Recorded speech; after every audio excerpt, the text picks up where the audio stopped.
Hello friends, welcome back to our class. So how are you all? I hope you all are doing good. So जो भी student KVS और NBS के paper first की preparation कर रहे हैं, तो उन सभी के लिए हम लेकर आए हैं previous year questions general awareness के। तो आज की क्लास में हम प्रीवियस ईयर क्वेश्चन से डिस्कशन करेंगे। तो सबसे पहले एक चीज मैं आपको बता दूं कि ये जो क्लास है ये सभी के लिए इम्पोर्टेंट है। चाहे आप पीआरटी, टीजीटी, पीजीटी किसी की भी प्रिपरेशन कर रहे हैं, तो ये क्लासेस आप सभी के लिए इम्पोर्टेंट है। तो क्लास को एंड तक देखिएगा। तो स्टार्ट करते हैं। सो लेट्स सी, जो सबसे पहला क्वेश्चन है वो है कि which of the following is not secured to the citizen of India by the preamble of the constitution of India. Question में पूछा है कि भारत के संविधान की प्रस्तावना द्वारा भारत के नागरिकों को निम्नलिखित में से क्या सुनिश्चित नहीं कराया गया है। तो फर्स्ट है पॉलिटिकल जस्टिस, राजनीतिक न्याय, तो ये तो कराया गया है। लिबर्टी ऑफ फेथ, ये भी कराया गया है। डिग्निटी ऑफ द इंडिविजुअल, ये भी कराया गया, लेकिन इक्वालिटी ऑफ इनकम जो है ये क्या है? That is the correct answer, क्योंकि ये जो है ये सिक्योर्ड नहीं है। ठीक है, कि इक्वालिटी ऑफ इनकम जो है इज नॉट सिक्योर्ड। अब क्यों नहीं है? ठीक है, तो आप सभी जानते हैं कि जो प्रेम्बल है वो किसके बारे में बात करता है? वो इक्वालिटी ऑफ अपॉर्चुनिटी के बारे में बात करता है। किसके बारे में? इक्वालिटी ऑफ अपॉर्चुनिटी के बारे में क्या करता है? बात करता है। वो ये नहीं कहता कि जितने भी लोग हैं उन सबकी जो इनकम है वो सेम रहेगी, क्योंकि जो इनकम है वो आपके प्रोफेशन, वर्क, स्किल, इन सब पर क्या करती है? वेरी करती है। तो सिंपल है कि जो प्रियम्बल है वो किसके बारे में बात करता है? इक्वालिटी ऑफ अपॉर्चुनिटी के बारे में बात करता है, but not equality of income के बारे में जो है वो बात नहीं करता है। ठीक है, तो इसका मतलब ये है कि ये प्रॉमिस नहीं करता है कि जो हर एक पर्सन है वो सेम ही अर्न करेगा। उनकी जो सैलरी है वो डिफरेंट हो सकती है। वो किसके ऊपर वेरी करती है?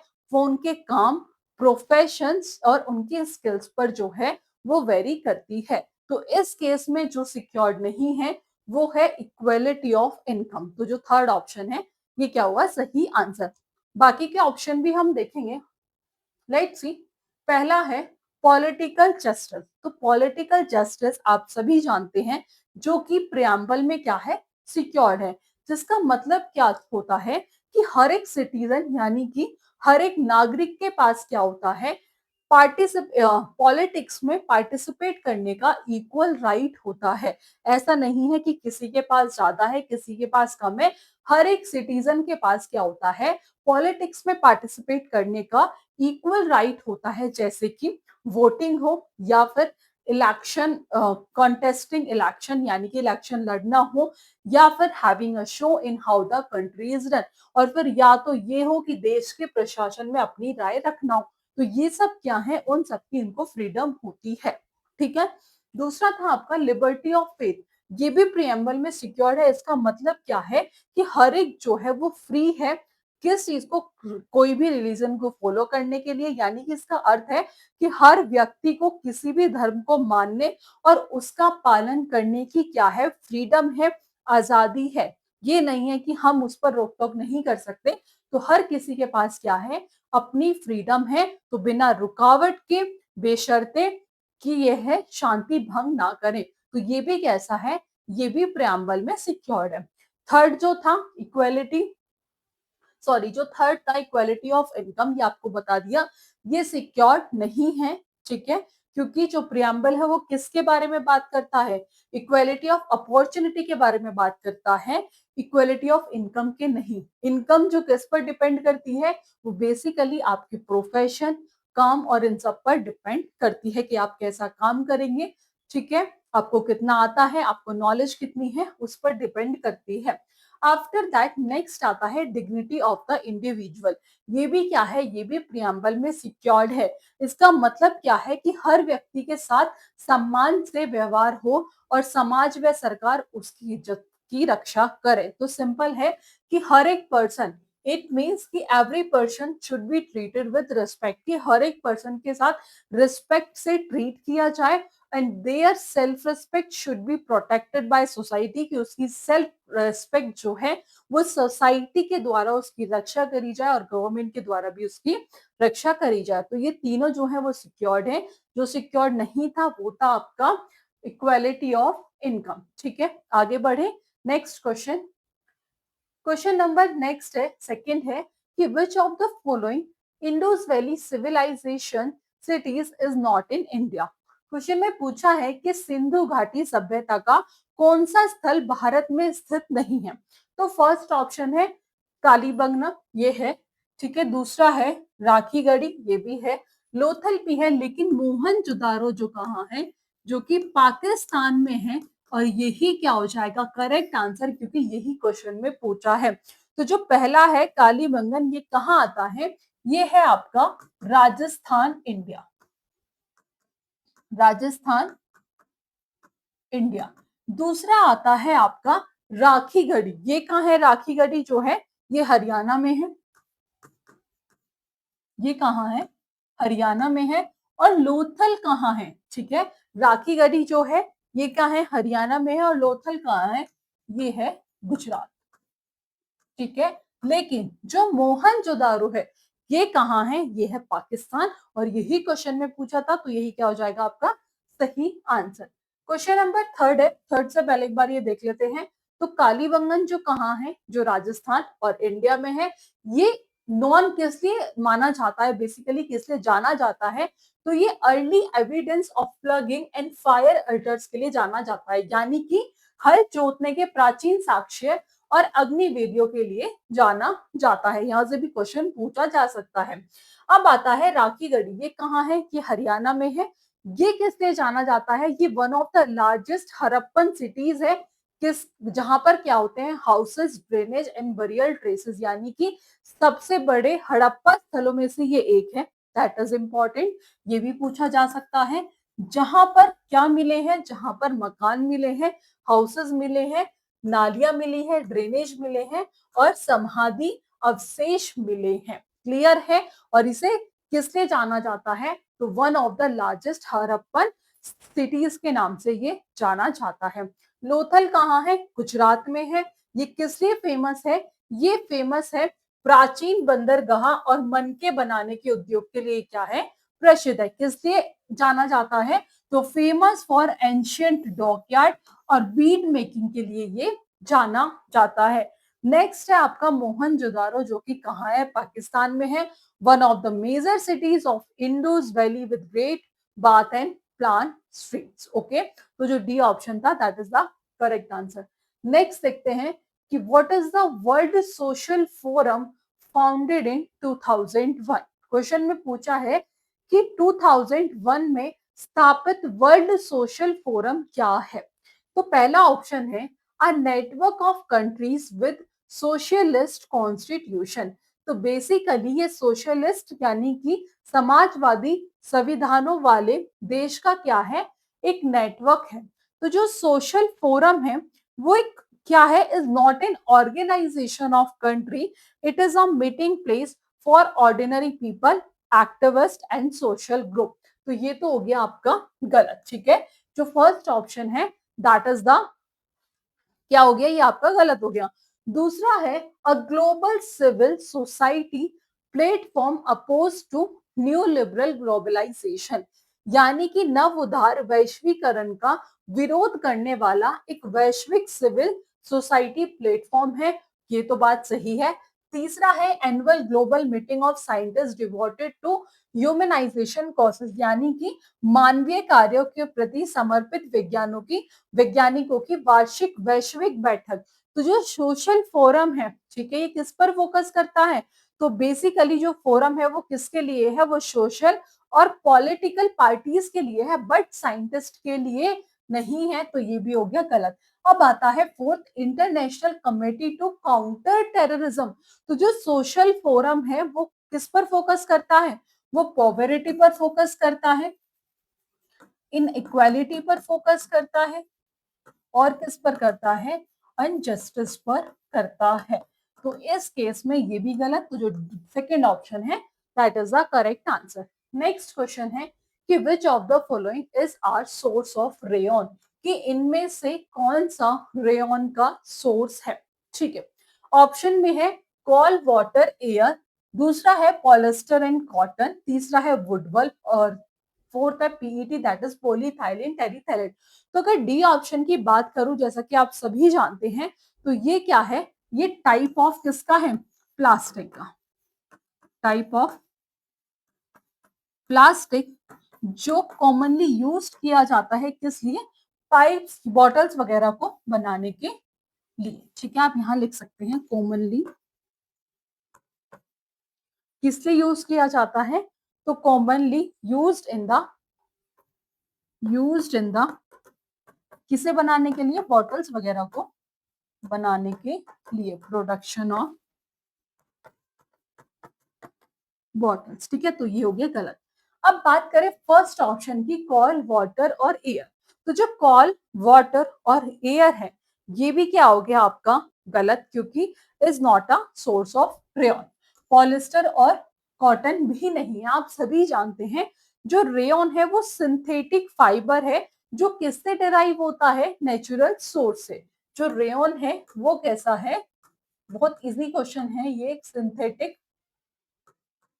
सिंथेटिक फाइबर है जो डिराइव होता है, derive from natural source, natural source से, स्पेशली स्पेशली वुड पल्प से। तो इस केस में जो सी ऑप्शन है ये क्या हो जाएगा आपका थर्ड ऑप्शन करेक्ट आंसर। ठीक है, आगे बढ़े।